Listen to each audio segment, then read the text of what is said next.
एकादशी व्रत कथा। एकादशी व्रत कथा। एकादशी व्रत हिंदू धर्म में अत्यंत महत्वपूर्ण व्रतों में से एक है। यह व्रत भगवान विष्णु की आराधना और उपासना के लिए रखा जाता है। इनमें प्रमुख एकादशियां हैं। निर्जला एकादशी। यह एकादशी सबसे कठिन मानी जाती है, जिसमें बिना जल ग्रहण किए व्रत रखा जाता है। मोक्षदा एकादशी।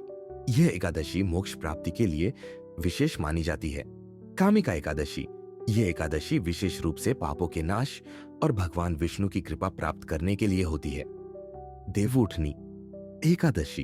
इस दिन को हरि प्रबोधिनी एकादशी या देवोत्थान एकादशी भी कहा जाता है। एकादशी व्रत हर माह में 2 बार आता है, एक शुक्ल पक्ष में और एक कृष्ण पक्ष में। इस व्रत की महिमा और फल के बारे में कई कथाएं प्रचलित है, जिनमें से एक प्रमुख कथा इस प्रकार है। पांडवों की एकादशी व्रत कथा महाभारत के समय की बात है, जब पांडव वनवास में थे।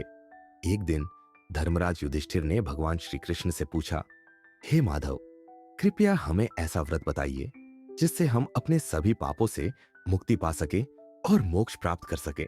तब भगवान श्री कृष्ण ने युधिष्ठिर को एकादशी व्रत का महत्व बताते हुए एक कथा सुनाई। उन्होंने कहा, हे युधिष्ठिर, सतयुग में महीध्वज नामक एक धर्मात्मा राजा था। उसके छोटे भाई वज्रध्वज ने ईर्ष्या के कारण उसे मार डाला और उसके शरीर को पीपल के पेड़ के नीचे दफना दिया। राजा महीध्वज की आत्मा उस पीपल के पेड़ में वास करने लगी और बहुत कष्ट सहने लगी। भगवान श्री कृष्ण ने आगे बताया, एक दिन उस वन में वाल्मीकि महर्षि आए। उन्होंने उस आत्मा की व्यथा को समझा और राजा महीध्वज की आत्मा को शांति दिलाने का संकल्प लिया। वाल्मीकि महर्षि ने माघ मास के कृष्ण पक्ष की एकादशी का व्रत किया और उसकी पुण्य फल से उस आत्मा को मुक्ति दिलाई। तब से यह माना जाता है कि एकादशी व्रत रखने से सभी पापों से मुक्ति मिलती है और आत्मा को मोक्ष की प्राप्ति होती है।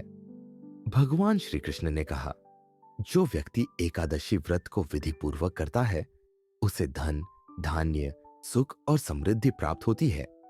इस व्रत के प्रभाव से व्यक्ति के सभी पाप समाप्त हो जाते हैं और उसे विष्णु लोक में स्थान प्राप्त होता है।